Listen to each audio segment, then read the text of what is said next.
A can-do movie is a movie that just insists on being made. It doesn't care what kind of resources it lacks. It will get finished.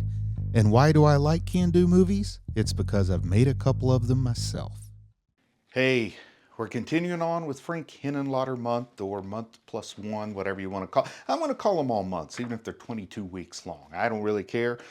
But today we're talking about Frankenhooker from 1990. It was written by Robert Martin and Frank Henenlotter, and this is the first time Frank Henenlotter had a co-writer on one of his screenplays. And I'll be honest, I think that it probably was a good thing. There's a whole lot of punch in this one that I hadn't seen in the past, so we'll get into that a little bit as the movie goes on. And this was made for a budget of $2.5 million. Like I said with Basket Case 2, that's kind of his ceiling budget on the films he's made as far as I know. We might find out different with Basket Case 3, but I doubt it. And the movie starring James Lorenz, I think he might have been like a soap opera actor, but I don't really recognize him. It also has Patty Mullen. And I'm pretty sure Patty Mullen was a nude model before she came onto this, but I think she'd also done some regular modeling, but I don't know that she'd ever acted before. And then the person who is the, these movies, they like to get an old time star and bring him in for a little bit of name recognition. So in this movie, we've got Louise Lasser, who was Mary Hartman in the show Mary Hartman, Mary Hartman. Ask your grandparents, okay? They'll tell you what it was. Gabe Bartalos is back again doing the effects, the prosthetics, the creature stuff. And I think that ever since Brain Damage, with him and Frank Henenlotter working together, they've really found a winning combination there. And I'm glad that they collaborated so often on so many films. And I hope that they keep doing it on Basket Case 3. But in short, this movie is Frank Henenlotter's take on Frankenstein, the Universal picture Frankenstein, not the book. And honestly, it's got a whole lot of Bride of Frankenstein in it too. So he just kind of combined them both into one character. But I really, really like it. And I like the old Universal monster movies, of course. I do think that Frankenstein, or actually Bride of Frankenstein, is probably the standout of all those OG Universal monster movies. Your mileage may differ, but that's my personal favorite at the very least. This movie had a hard time getting an R rating. It deals with a whole lot of violence and a whole lot of nudity and sex work. And in fact, one of the members of the Motion Picture Association of America, the MPAA, had told Frank Henenlotter that his movie could be the first one to be rated S, and the S stands for shit. So even though I'm a fan, not everybody who's watched this movie was a big fan. I don't like the MPAA one bit. One of the best reviews that this movie got came from none other than Bill Murray. And Bill Murray has a whole lot of star power. And Bill Murray said, and this is a quote, "If you see one movie this year, it should be Frankenhooker." And as this movie starts, it takes us back to Hohokus in New Jersey, the same place that Dwayne and Belial sought refuge in Basket Case 2. I don't know if that's Frank Henenlotter's hometown or something, but now it's twice that Hohokus pops up. And I looked it up. Where is this place? Because a lot of this movie takes place on Times Square and in New York. But it looks like Hohokus, New Jersey is about 30 miles from New York City, so that makes it pretty reasonable. Except Frankenhooker walks that distance, but then again, Frankenhooker is a supernatural being. So as the movie starts off, we meet the main character, Jeffrey Franken, the character that's played by James Lawrence. And he's a great character. I mean, he is such a good performance out of this guy. I've never seen him in anything else. I don't know if he's always great, but he's got just this most wonderful Jersey accent. His delivery, it can be sincere and comedic at the same time. He was a great job to cast him in this role. A better job than the praises I gave Van Hentenryck for being in Basket Cases Dwayne. But we find a little bit out about this character, Jeffrey. Turns out he dropped out of 3 medical schools. Yeah, I suspect maybe he was kicked out more than dropped out. I think he had a little bit of a reanimator streak running through him. But he didn't give up on his interest in human physiology, I guess I'll say, because he gets a job for Jersey Electric after he drops out of medical school, and he becomes a self-taught bioelectrical technician. And what that means is he basically tries to reanimate human body parts, specifically the brain. In fact, the movie starts off with him having a brain in a jar on the kitchen table. And everybody walks in and talks to him because they're having a big cookout outside, just like nothing's going on. Like nobody even cares that he's got a brain in a jar with a bunch of electrical wires running to it and a TV monitor. It's got one single eyeball in the middle of it, like a cyclops. And, people are just, it just tells you, it communicates to you that he's done this weird stuff so often that people have gotten incredibly desensitized to it and incredibly used to it. But the reason that everybody's gathered together is that he's having a cookout with his fiance's family. It's her father's birthday. And as a birthday present to her father, he builds this automatic or even autonomous lawnmower, but it's more automatic than autonomous, I think. But anyway, his fiance wants to try it out. She pushes the button. He screams no, and it just runs over her. She gets chopped to bits. And this is the cold opening. We haven't really even gotten the credits yet. And it's just setting the tone that this movie's going to be hilarious. Before his fiance got killed, also, she's going around the cookout. She's eating pretzels, and people are commenting about how she's fat and she shouldn't eat all those pretzels. But she's not fat. I mean, nowadays, she had some stuff put in her pants to make her hips look a little big, and she wore sort of a frumpy shirt, but by no means would I say she looks fat. In fact, nowadays, I think they would just say, girl got a fatty, instead of calling her fat. But I guess tastes were different in 1990. Now when we finally get to the opening, I love this opening. I could rewatch it time and time again, like the opening credits, because there's a big life-size printout from Grey's Anatomy, kind of the second time we've seen diagrams from Grey's Anatomy in a Frank Henenlotter film. And he's got this red marker, probably a Sharpie, and he's making these electrical diagrams all over it, and they look convincingly real. Like, I don't think that was necessarily the actor's hand doing all that, because this looked like somebody who knew what they were doing. It's so mesmerizing, and you hear his voiceover, okay, we need to get 20 watts over here, we need to get 600 over here, we can cut into the thigh to get that. I mean, it's great, just hearing the planning and seeing it all. I don't know if it's because I'm a weirdo or I just really like detailed and particular things, but I found that mesmerizing. I could have watched that for half the movie, honestly. But we find out that after the tragic death of his fiancée, that Jeffrey kept a few of her body parts. He kept her head, which is the most important part. It contains her brain. But he also has one hand, and then I think he has a toe. So he's decided that he's going to bring her back to life when all that's left is her head, a hand, and a toe. And there's this real good dark humor moment where he's having a dinner with the decapitated head, the hand, and the toe, and talking to it as if it's still his fiancée. He pours some wine and helps her drink it, quote unquote, drink it, by pouring it down her mouth, and you just see all the wine leak out from the bottom of the neck and all over the table. He doesn't have any reaction to it. It makes him happy. And for me, that was like really dark, but also pretty humorous. But after that dinner, he comes to the conclusion that he's gonna build his fiancée a new body so he can resurrect her, bring her back to the world of the living, or at least the world of the undead. And in addition to that, we get a nice little plot point because he's watching the weather on TV. And I love this part because Frank Zackerley, who is the voice of Elmer in Brain Damage, but he didn't get his face in the movie, well, this time he has his face on screen. And I'm telling you, he looks like he hasn't aged a bit since 1960, over 30 years. Of course, there's a lot of makeup on him 30 years ago and a lot of makeup on him in 1990. But he looks great as the weatherman. I love it. He's kind of given his own sort of cheesy, creepy, spooky delivery that he would as a horror movie host talking about the weather. But we find out a big storm is going to be rolling in 3 days. And when Jeffrey's trying to figure out how am I going to get enough power to bring my fiancée back to life once I've built her a new body, he's thinking about breaking into the grid because he works for Jersey Electric, but that's going to cause a blackout or a brownout, and he's afraid he would get in trouble for that. He hears about the storm, and just like the good old Dr. Frankenstein himself, he realizes that lightning would be an excellent source of the kind of energy he needs. And another fun thing about that storm, it's coming in 3 days, so it sets a ticking clock, because every movie, I won't say every movie, but a movie that's kind of action-driven, horror-driven, you really got to have a ticking clock, because if your time is limitless, then everything would be perfect, there wouldn't be any hitches in the plan, and you would have a very boring movie.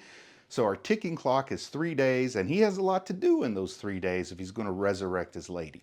Another thing that I just loved, and I didn't see it coming the first time I watched this movie, is when he needs inspiration.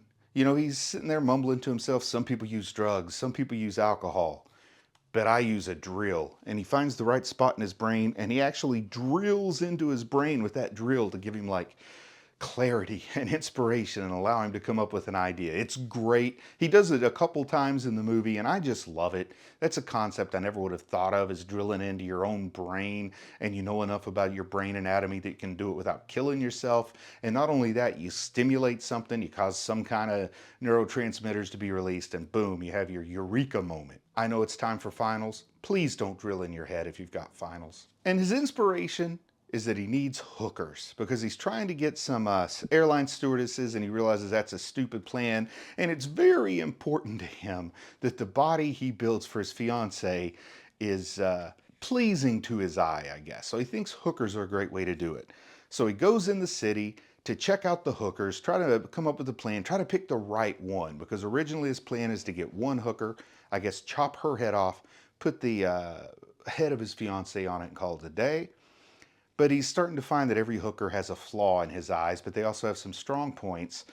And he buys some crack when he's in the city. And I wonder, like, why is Jeffrey buying crack? He's got a drill at home. He doesn't need crack. Well, it turns out he's not only a bioelectric technician, but he's also a talented chemist, because he takes the crack he has and he develops super crack. And the rocks on this super crack look about the size of ice cubes. In fact, I wonder if ice cubes in a Ziploc bag is what they use for the prop. But this super crack isn't just an intense high. He has a guinea pig that's an actual guinea pig that he uses as his guinea pig. And he gives it some of the super crack through like a pipe that just blows the fumes down in it while he holds a lighter up top or something like that. And the guinea pig starts to feel giddy, and then he explodes. Another dark, hilarious moment. You know, I don't like cruelty to animals, but this is clearly not a real guinea pig that... I mean, it's a real guinea pig up until the explosion, and then it's just a little prop explosion. Some reason, you know, that hits you unexpected, and you break out laughing at a guy with an exploding guinea pig. Again, it's dark humor. It taps into the part of you that you're not proud of, but you enjoy it just the same. Now, this aspect with the crack, with the drugs, the super crack, it kind of resonates with brain damage. If you saw when I was talking about brain damage, I mentioned the crack epidemic was something that was in the news in 1988, and maybe it kind of influenced that movie. Well, now we've pure on got crack. So they're being a little bit more on the nose with their influence. And also I mentioned Nancy Reagan's Just Say No campaign during brain damage. Well, in this movie, Jeffrey actually drops a just say no to the hookers when they're using drugs. I just gotta say I feel validated. That's all. So Jeffrey decides, in order to find the proper dimensions, to find what he wants, he comes up with a plan to hire all of the sex workers in this pimp named Zorro's stable. There's about 8 of them. And they all get into a hotel room where he says he wants to pick out the perfect one. Of course, he doesn't tell them why. And he comes in dressed up like a doctor with the silver thing on his head and wearing a white coat and a stethoscope maybe too. And he's got like a doctor bag that he brings with him. And you get this nice little montage, at least I thought it was nice, of him inspecting all of the women, taking measurements of their legs, of their bosom, of their backside, all of those kind of things, commenting, oh, that's a nice arm, you know, things like that. And then, not because Jeffrey intends it to happen necessarily, but he also doesn't seem like he would have brought the super crack with him if he didn't want to use it. So the hookers find his super crack in the bag, you know, the doctor's bag. He throws it at him, says, take your money, none of you are right. And then they find the super crack. All of the hookers, all 8 of them in that hotel room, just go ahead and start going to town on that super crack. And then that leads to this wonderful, wonderful montage of exploding hookers. And no actual hookers were harmed. These were prosthetics that exploded. Or not prosthetics, these were props that exploded, but still, it's even more fun than the exploding heads at the end of Kingsman. Now, the pimp Zorro wonders why his, as he says, his bitches are taking so long, so he goes up, pounds on the door. Nobody answers, so he uses his shoulder to break the door open. He's getting ready to just crush Jeffrey, you know, because he's a big, stout, muscular guy. And just as he comes through the door, A projectile head of one of the sex workers hits him right in the face, knocks him unconscious, saves Jeffrey from an immediate beatdown, and it gives him enough time to go rounding up all the parts that exploded off the hookers into a garbage bag. So he's got multiple women's body parts in this big garbage bag, climbs out the window, goes down the fire escape. And you know, the fire escapes to me, they're such a New York thing. Watching TV growing up, I didn't know much about the world, and I thought every town other than the small town I lived with just had tons of fire escapes. But I think it's pretty much a New York thing now after traveling a little bit. But I love it. It's a great classic escape route from a window. A lot of times it's for a lover of a married person. But in this case, it's a guy with a bag full of body parts. So he gets back to his lab, which I kind of think's like a garage or basement or something. I mean, he doesn't have a warehouse lab or anything like that. But he takes and starts picking out the best body parts out of his bag. The best legs, the best feet, the best hands, the best arms. Oh, there's a great scene where he's trying to pick out the best breast, and he's got this big tray of these silicone or latex or something, but these nice fleshy looking breasts, but they're obviously not real. And he just pieces them all together, and he makes what he thinks is the perfect body for his deceased fiancee before he undeads her. And then when he finally gets that body put together, gets her head back on it, there's this beautiful "it's alive" moment where he raises her up to the sky, the lightning strikes the big pylon that's on top of her, whatever you call that thing, lightning rod, I guess, and brings her back to life. And it really, really feels so much to me like the original "It's Alive" moment from the original Universal Frankenstein. And even though Bride of Frankenstein, I think, is the better movie, that "It's Alive" moment, that "It's Alive" line delivery, I think that's the highest point in all the Universal movie monsters. I love it so much, and they really give Frank Henenlotter's own spin to it here. And it's really enjoyable, both as an homage and both as an original piece. Very few things work on that level, and I loved it. Of course, this is where the Bride of Frankenstein influence comes in, because once Frankenhooker is alive, she rejects her intended mate, which is what made the Bride of Frankenstein so memorable. And she turns out to have the personality of all the hooker body parts and none of the personality of his fiance. And she just says things like, "Want a date? Looking for some action? Got any money?" She kind of repeats those phrases that he's heard from the sex workers before he built his fiancée a new body. She leaves the house immediately and goes to New York City. She walks 30 miles. We see her coming out of one of the Jersey tunnels, and she's in New York City, and she wants to get back on the street. It's her instinct to go find Johns. And she picks up the funniest John ever. I love this character. I love this actor. He's in it briefly, but man, it's pure joy when he's there. He's got a little bit of a Danny DeVito type to him. Well, she takes him up to a hotel room, and she does what hookers do with Johns. And she's so charged with electricity that she causes him to explode. And he loves every minute of it. She's holding his decapitated head in her hands before he finally gives up the ghost, as it were. And he's got this smile from ear to ear, and he says, "That was great," or something to that effect. I love everything about this guy. This little guy should be in more movies as this weird comedic horn dog, for lack of a better word. And while she's going around town on what I'll call her reign of terror, she does electrify another person or two so that they die one way or the other. But then Zorro sees her. He recognizes the brand on her arm that he, used to mark all of his stable. And he knows that, hey, what's going on here? And she doesn't like Zorro. They get into a little bit of a conflict. Like I said, Zorro's a big, muscular, tough guy, much like myself. And boom! He hits her, and her head sort of flaps back like a Pez dispenser. I know Pez is still around. So Jeffrey finds her with her head kind of popped off like that, but just barely hanging on the backside. Takes her back to his lab. He uses these big metal brackets to make her head stay on more securely. Finally adds the bolts in the neck to give us that full-on feel of the Universal Frankenstein. Puts some electricity through those bolts. She comes back to life, and miraculously, something about it, she now has his fiance's personality. So he's like, this is perfection. This is the happy ending I'm looking for. But Zorro followed him home, sneaks up behind him, and actually decapitates Jeffrey with a machete, I believe it is. But of course, Zorro's a villain.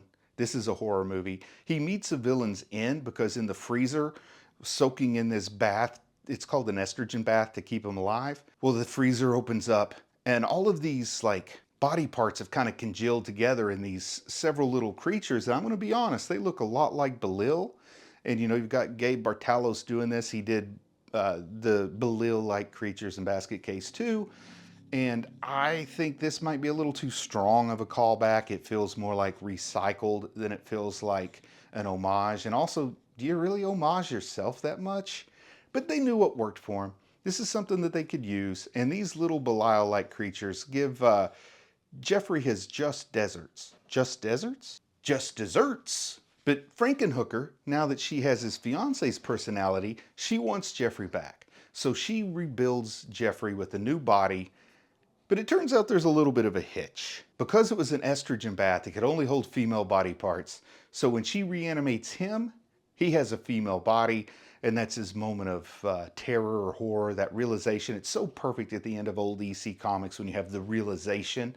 And I also really love it when Frank Henenlotter makes the punishment fit the crime. As I've mentioned a couple times before, that contrapasso idea. I misappropriated it to Milton, I think, in the last review that I did, but it's actually Dante from Dante's Inferno. So forgive me for my Renaissance era writer's mistake. Another thing I just want to mention about this movie is at this point, Frank Henenlotter has worked with a lot of people. He's got a decent budget. He has had distribution on a few films now. So he brings people back and we have our great cameos. I already mentioned John Zachary as the weatherman, but he also brings back the actor who was the OG basket case sex worker that lived in his apartment, the woman of color. She's on the news, or on TV, not the news, but she's on what's clearly a Morton Downey Jr. show. Morton Downey Jr. was a real flash in the pan, but he had a very strong personality, so people remembered him well in 1990. She's the one who mentions the drug epidemic with prostitutes, and that's where Jeffrey gets his inspiration for the super crack. And then the guy that was named Barker that had that weird sideshow thing in his barn that was all fake, none of it was real, so he got killed by Belil. I did not mean to make that rhyme. But in this movie, he's an unhinged street prophet, and he's pretty unhinged in Basket Case 2. And in my mind, even though this movie was released after Basket Case 2, if you picture it as coming before Basket Case 2 in the timeline, I really like the idea that this is a shared universe. There's plenty of evidence here to say that this movie is in the same universe as Basket Case, although I don't think it's the same as Brain Damage, because that would be weird if Elmer had the same voice as a weatherman. So the high points on this movie, which is totally an enjoyable movie beginning to end. The leads. The leads in this movie are great. Both Frankenhooker, who is such a good physical actor when she becomes Frankenhooker with this great walk. She makes this really characteristic facial expression with her lips. I can't even recreate it. She's got facial muscles that I've never worked out. And then, of course, Jeffrey. Oh my gosh, I enjoy that character so much. There's a scene where he's talking to his mom, and he gives this nice monologue about how he recognizes that he's sinking into a black void, that he's becoming frighteningly amoral, that he can't tell the difference between right and wrong. And his mother, who is Mary Hartman, Louise Lasser, well, she offers to make him a sandwich. Because she's the kind of person that thinks sandwiches fix everything. And then the exploding hookers. I love that, especially the projectile head that knocks out the pimp. I got a lot of laughter out of the exploding hookers, and judge me as you will. This movie has warts. Perhaps the biggest, well, I'd say Basket Case 2 had the biggest warts, but this definitely has more warts than Basket Case and Brain Damage. First off is Zorro's acting. He's obviously cast just for his physique. He's a big, strong fella. It sounds like English might be his second language, I'm not sure, but his line deliveries are really stiff. There's no emotion in it. There's not really any interesting enunciation. He's just like delivering it as bland as can be. But, you know, he looks like a pimp, and maybe pimps, well, I don't know, pimps should be elegant, right? Shouldn't they be able to use some really funky language and stuff? That's what I always thought. And then my biggest complaint about it is that there's not enough of Frankenhooker's reign of terror.